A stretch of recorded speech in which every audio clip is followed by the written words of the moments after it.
Olá, eu sou a Rita. Olá, eu sou o Silvio. Eu sou o Adolfo.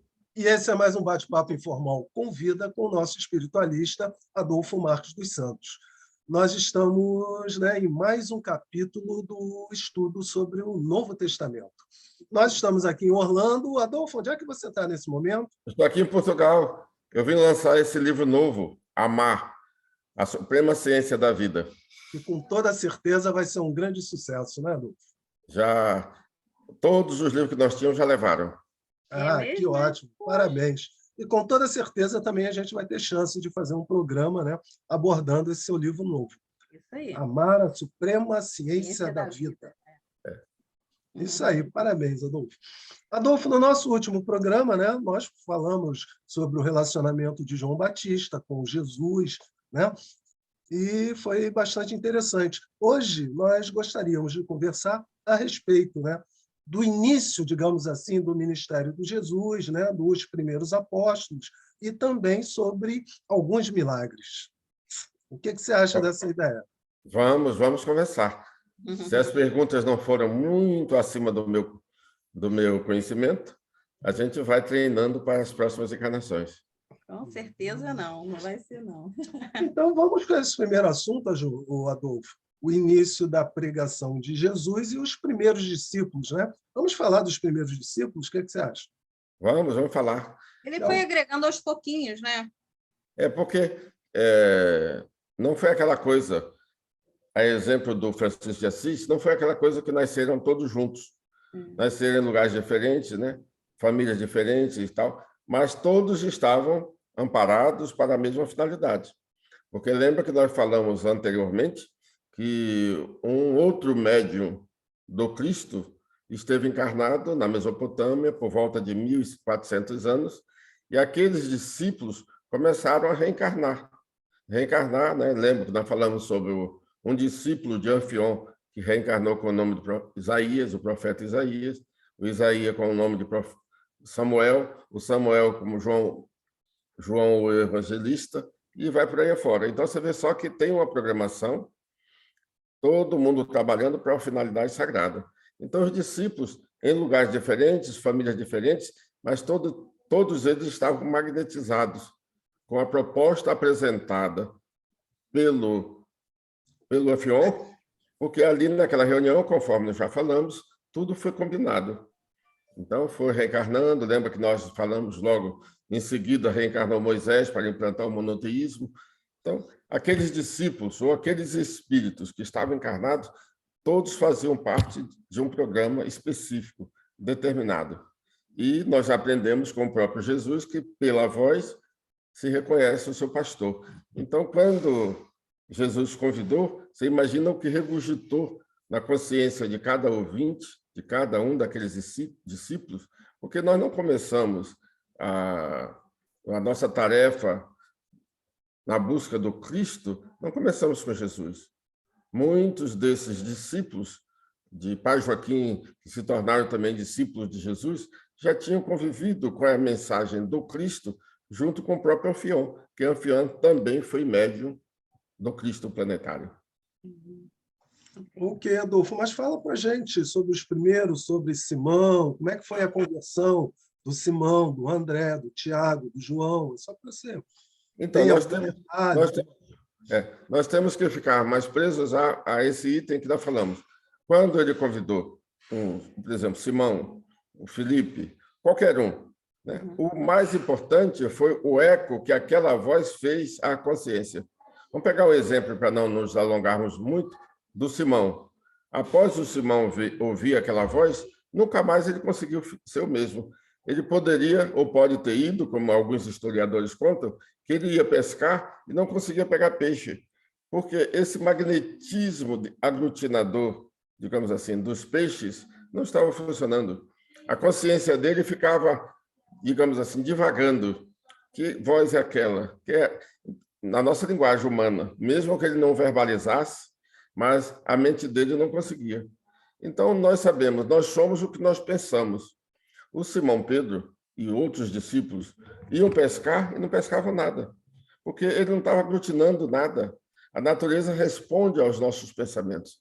ele não estava pensando nada, ele não estava preocupado com peixe.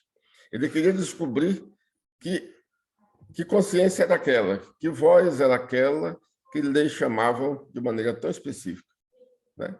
E é o caso, por exemplo, do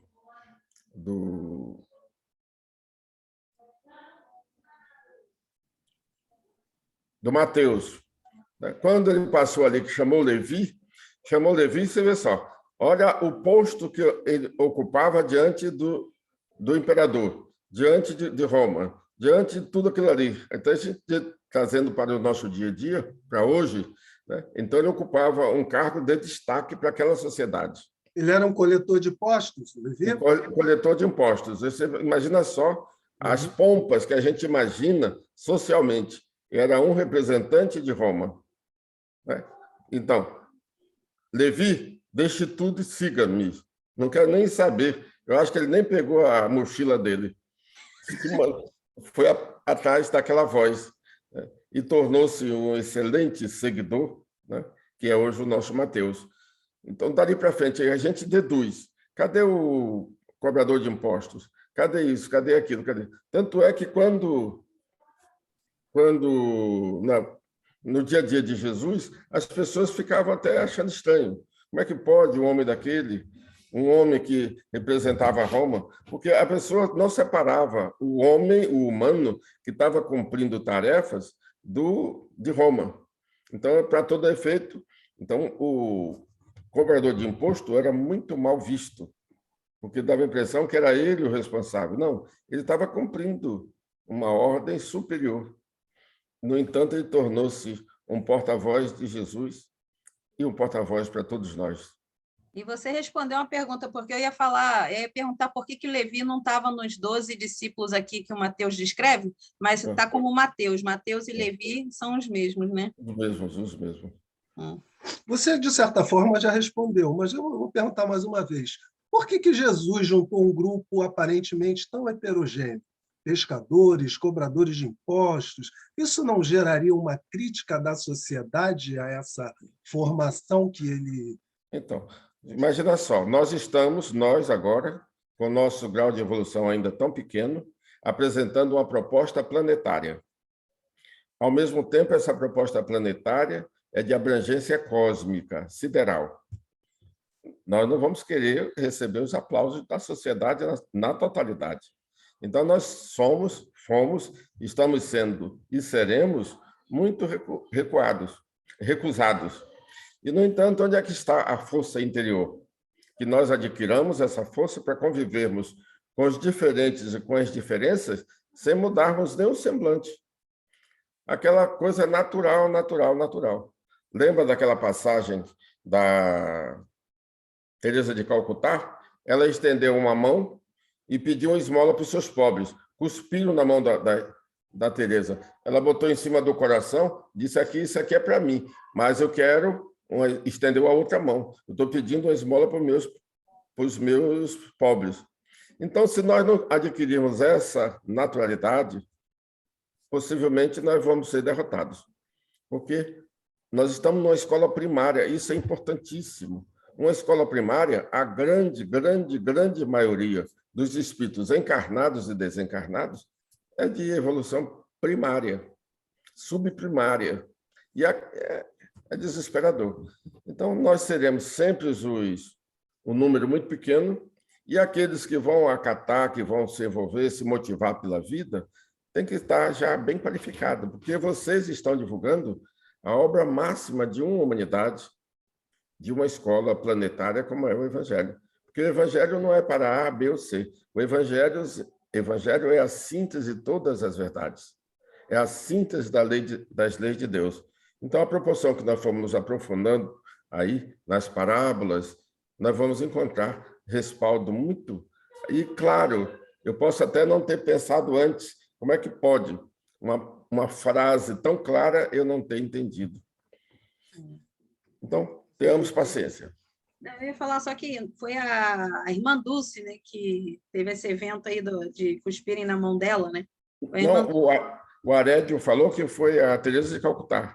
Ah, é? Tá certo. Então, não vamos entrar nesse mérito. Adolfo, se nós olharmos João, o Evangelho de João, ele aponta como um dos primeiros milagres de Jesus o que ele intitulou no capítulo 2 de Bodas de Canaã. Você pode dizer alguma coisa para a gente a respeito das bodas de Canaã? Então, nós podemos trazer aquilo que nós também somos curiosos e perguntamos à espiritualidade. Porque na festa das bodas de Canaã, aquela festa, houve aquela passagem que a Bíblia registrou, né? Maria, quando o pessoal já não tinha vinho para beber, Maria pediu a Jesus que ele desse um jeitinho ali para arrumar um vinhozinho para a turma, né? E aí ficou Jesus ter transformado água em vinho. Aí imagina só para a nossa ética e para a nossa moral atual. Todo mundo recebe mensagem para não beber, para não beber, para não beber, para não beber. O Ramatiz vem no livro Fisiologia da Alma, nos fala sobre o vício de bebermos. E Jesus, um líder, orientador de humanidade, numa festa que já estava todo mundo mais para lá do que para cá, já não tinha mais o que beber, Jesus, para poder agradar aqueles bêbados, transforma a água em vinho. Então, a espiritualidade falou, né? E o Silvestre deu a mensagem. Era comum naquela época se ter o pote d'água. E também se fazia, nesse pote d'água, água límpida, amassava as uvas e colocava dentro dessa água limpa. Deixava ela ali, antes das uvas fermentarem, tirava, tem uma saídazinha, e saía o vinho. Quer dizer, na verdade, não era o vinho. Na nossa linguagem atual, seria suco de uva? Suco de uva, porque ele não tinha ainda sendo fermentado. Quando Maria solicitou que Jesus desse um jeito no vinho, ele pediu, pega a água, enche o pote, vira esse pote de cabeça para baixo, olha a sabedoria. As uvas maceradas estavam no fundo. Vira o pote de cabeça para baixo e vamos esperar um pouquinho. Ou seja, vamos deixar que as uvas maceradas desçam. Depois de um certo tempo, ele disse, agora pode desvirar o pote. E o pessoal lá gritou, nunca recebemos, nem mesmo em Roma, tomamos um vinho tão especial. A isso, ele mesmo chamou de mosto.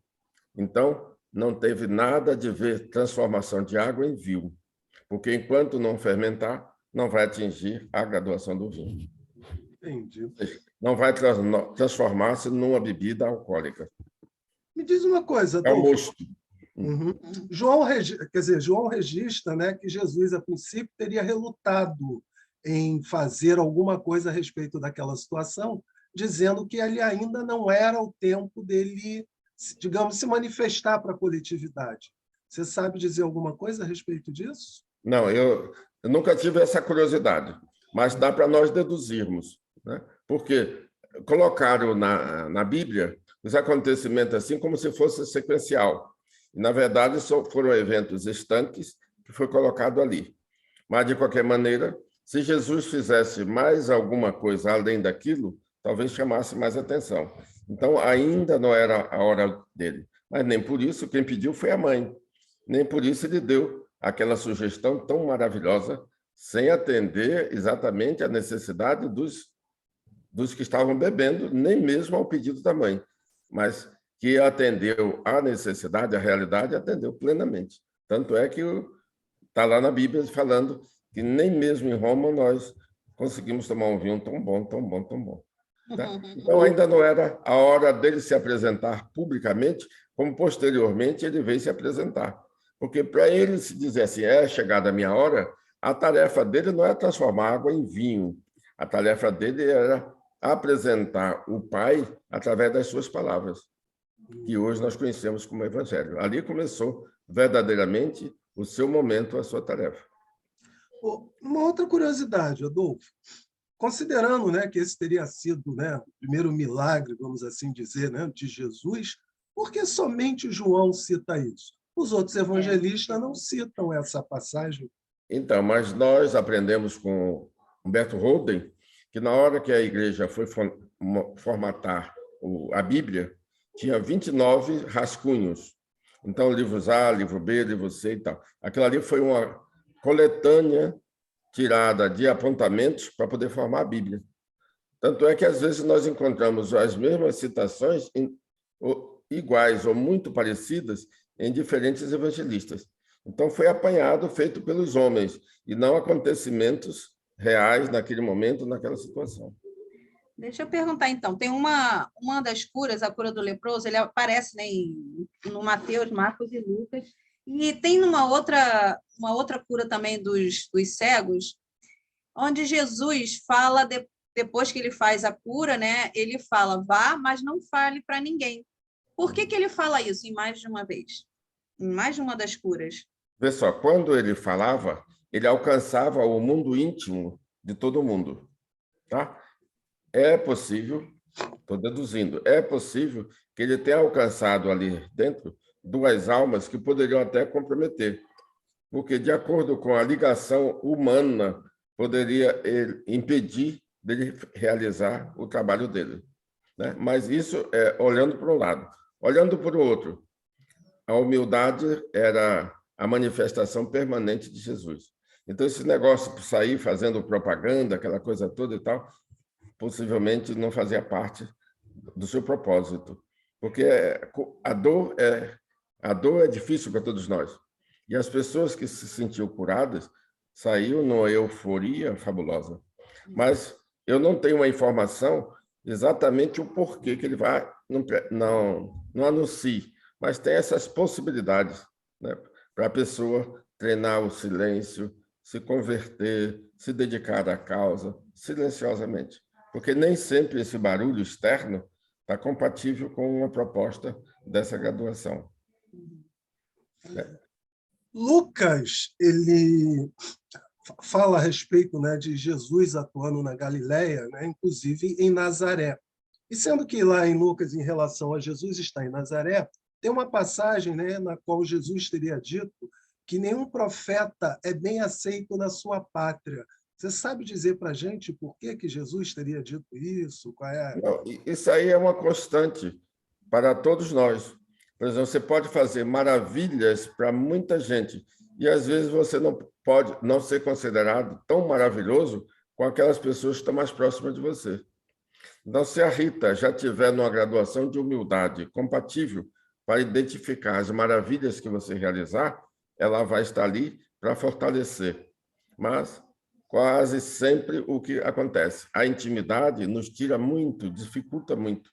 Então, Nazaré, ou aquelas pessoas, não tinha noção de que estavam diante de uma consciência daquele nível, de um anjo ou coisa dessa natureza.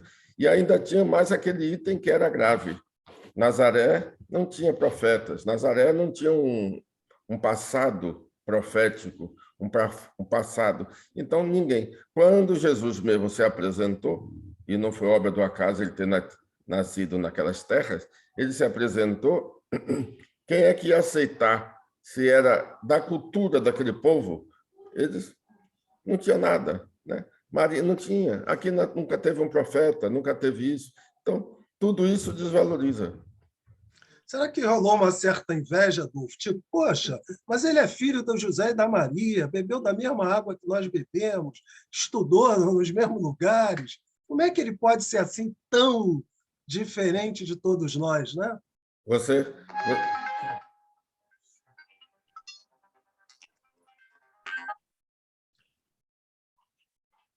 Filho, não parece atender agora. Depois você... Filho, daqui a pouco eu ligo. Esse assunto é extra-pauta, Adolfo. Vocês têm como cortar aí, não? Não tem problema. Não, tem pode ir, problema. vamos lá. Continuar. Não tem Continua, problema, Adolfo. não. Isso acontece. Então, nós estávamos falando, né, se não houve certamente também uma inveja, né, daquele pessoal de Nazaré, uma vez que eles sabiam que o Jesus era filho do José e da Maria, que ele tinha os seus irmãos, né, era uma pessoa de desconforto lá para o pessoal. É possível? É possível, porque o ser humano é o ser humano em todas as épocas, em todas as terras, em todos os ambientes. Então, e nem todo mundo tem nível evolutivo para alcançar. Em outros momentos da vida dele, nós tivemos aquele momento já no final, na sua última semana, que os mandatários mandaram os soldados pegar Jesus, encontrá-lo pregando para poder prendê-lo. E eles voltaram, procuraram os seus mandatários sem Jesus. E eles chegaram, cadê o moço? Não, senhores, nós nunca vimos ninguém falando daquela maneira, aquelas maravilhas. Quer dizer, a própria palavra de Jesus, a sua voz, a emanação do seu ser, inibiram aqueles soldados que foram lá com ordem, né, com determinação para prendê-lo. Tá. Então, aquilo ali é normal. Você vê só no próprio grupo, por mais menorzinho que seja, se tiver mais de uma pessoa, tem possibilidade de surgir invejas, lutas, disputas. Por que acontece com Silvio e não acontece comigo? Por que acontece com a Ritinha e não acontece com o Silvio? Essa disputa é bem humana.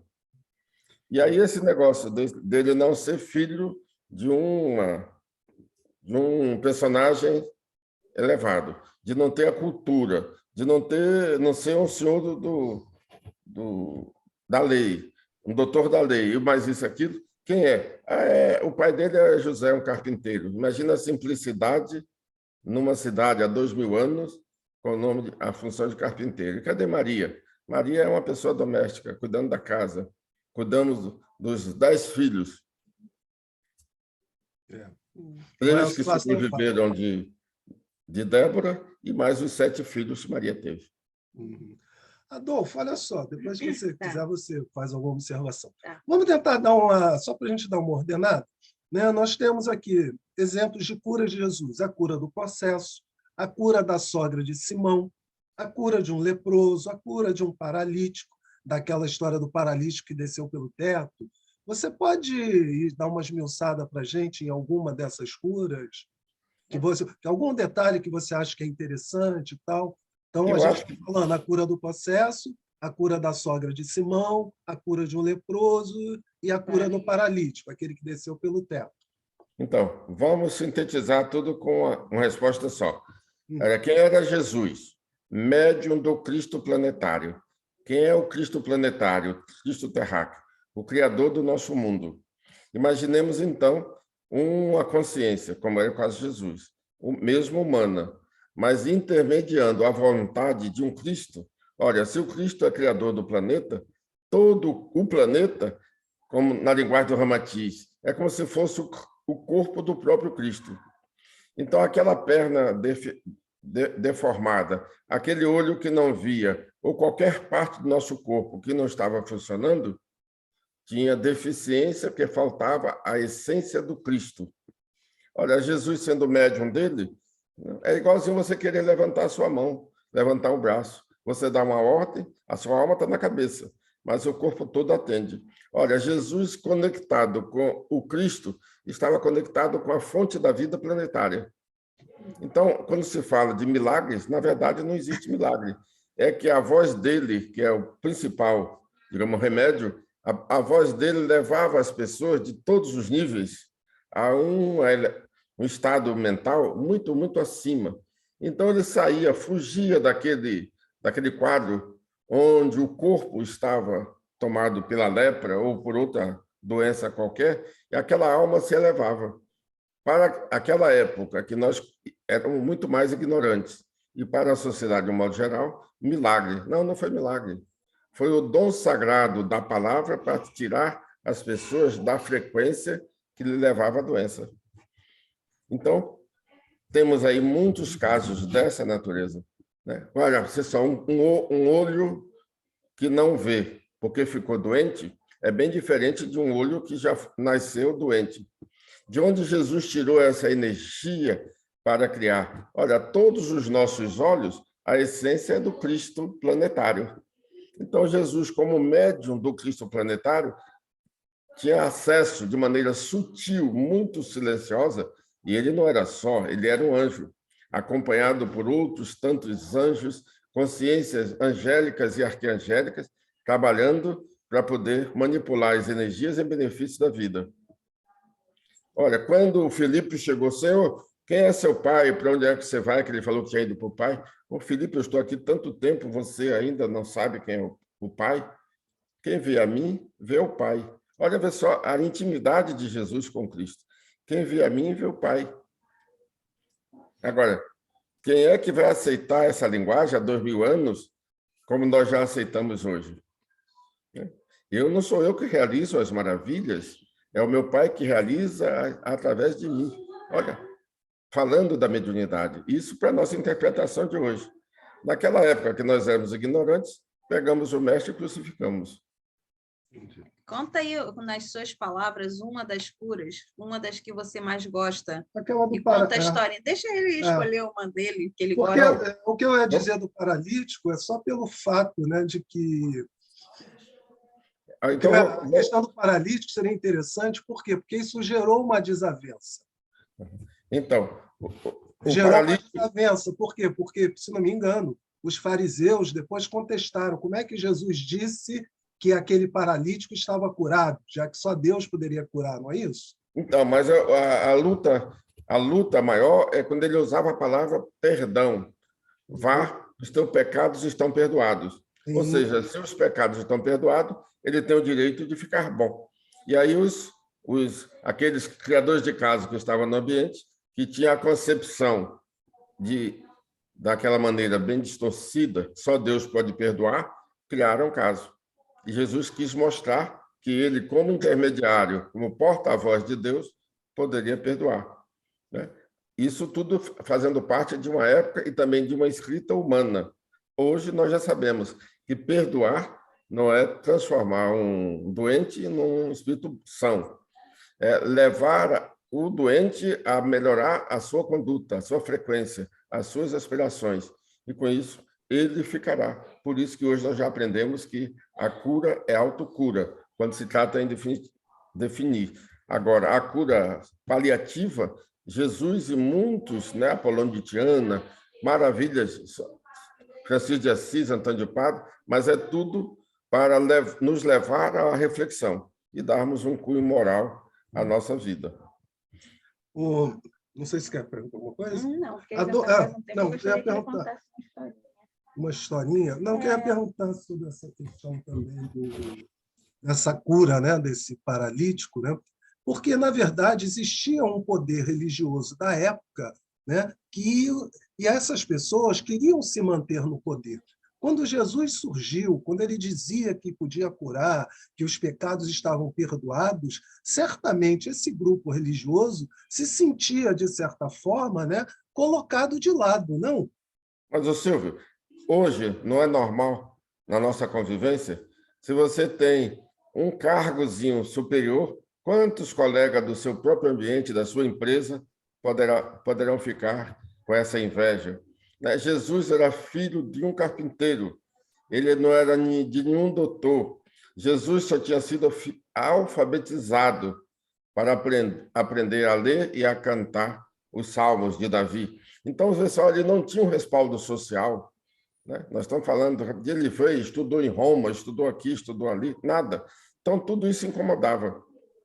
E isso é que levou... Você vê só, a própria igreja não concebeu Maria no nível que nós concebemos hoje. Né? Maria só entrou para o cristianismo, para os cânones da igreja, nesses últimos 400 anos.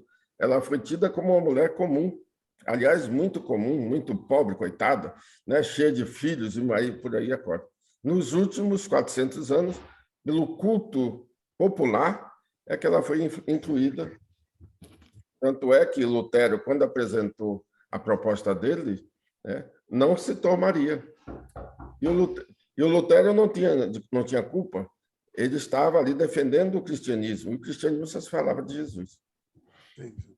Perguntei. Não, é porque já está na nossa hora, né? Aí eu queria que você fechasse contando uma história de uma das curas, a que você, sei lá, que você gosta mais, se identifica mais, que você acha mais bonita. Não, todas as curas são bonitas. O que eu fico muito encantado é com a lição que aquela cura deu. Então, aqueles 10 leprosos se apresentaram para Jesus e Jesus curou os 10. Né? A gente imagina a euforia de leprosos refeitos, ver o seu corpo são. Eles saíram, porque era a norma, tinham que se apresentar aos mandatários, aos responsáveis e tal. Daqui a pouco volta um só. Jesus, o que é que houve? Senhor, eu vim agradecer. Ué, e cadê os outros 9? Não sei. Vá, filho, você está salvo. Então, a lição que fica para nós é que a gratidão nos salva. Não é apenas uma cura paliativa, que hoje, amanhã ou em outras vidas, elas poderão voltar. Então, os 9 foram também curados. Agora, ninguém pode garantir que na mesma vida as doenças não voltaram. Isso hoje também acontece, né? Quantos médicos fabulosos que extirpam os tumores do nosso corpo e daqui a pouco aparece outro lugar, porque ele só nos curou, mas não nos salvou, porque a salvação é um ato interno. Graças a Deus, e essa gratidão não é para todo mundo.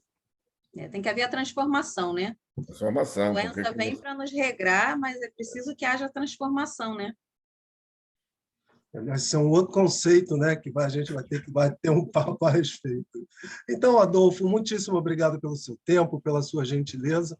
E no nosso próximo bate-papo, nós continuamos com os milagres de Jesus. Gente, não esqueçam de visitar o nosso canal, de dar o seu like.